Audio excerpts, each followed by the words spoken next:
Okay, moving forward. So a couple things going on here. As you can see down here, clearly I was not careful enough in soaking up some of the leftover paint that was pooling down at the bottom, so it dried and created this background. I'm not going to worry about that too much. Another sort of odd drying thing happened over here, but actually, I don't know, I kind of like that.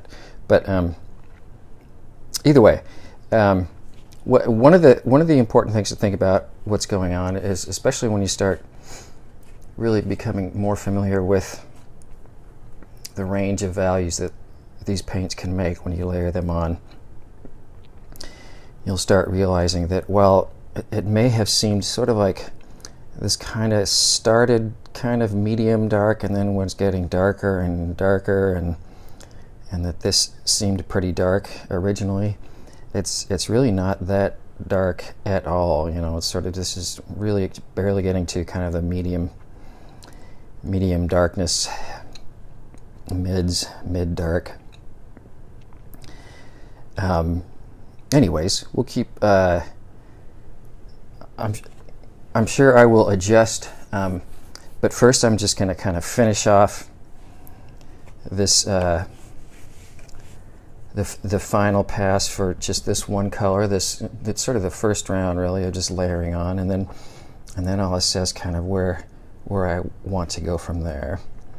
But so yeah, I'll start with the Grumbacher here and make something that's pretty concentrated.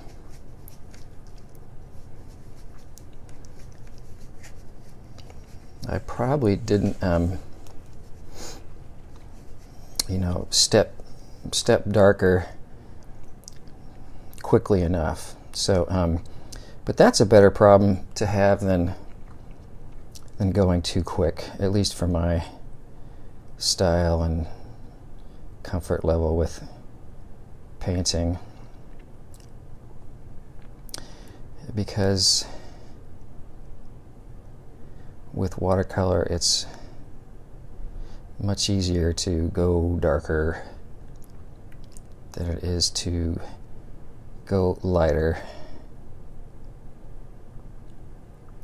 Scrubbing away dark paint is not a great,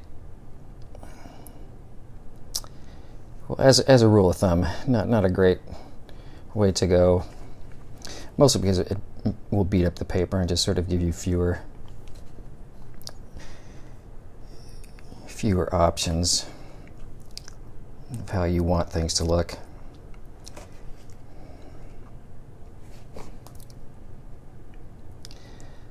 I think what may have happened of why both of these sort of dried a little bit, quote-unquote, irregular, is that I may have stopped paying attention to one while I was busy paying attention to the other. So, and maybe shifted things around to the point where they were drying weird, but I didn't realize it because I wasn't letting it dry all the... Anyways, hopefully that makes sense. Either way, I'm going to go back to my peacock blue, getting a little bit low on this. But this should make pretty nice, strong.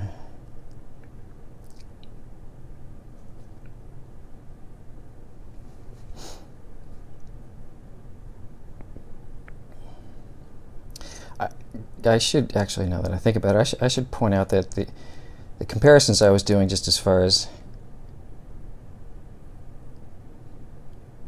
knowing how dark you can go, this study is only using, I'm just playing with using one color. So whereas the ones I'm showing you here, I'm introducing different, adding in different darker pigments as well, so to give us more options. But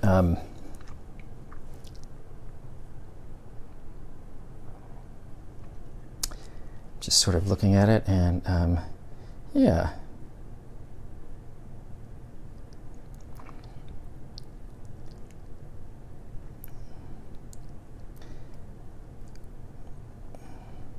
The contour is not as critical. It's just sort of understanding, learning about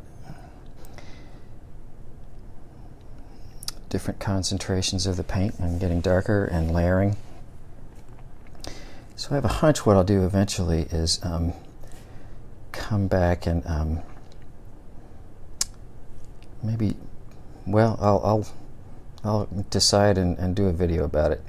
But as you can see here, that layering over this part, which was pretty pronounced, is not nearly as problematic as it was. It's almost like this little thing sort of seemed to kind of go all the way away, but not quite. I can still see a little bit of shift in value. But I'll come back and decide how to deal with those later. Okay.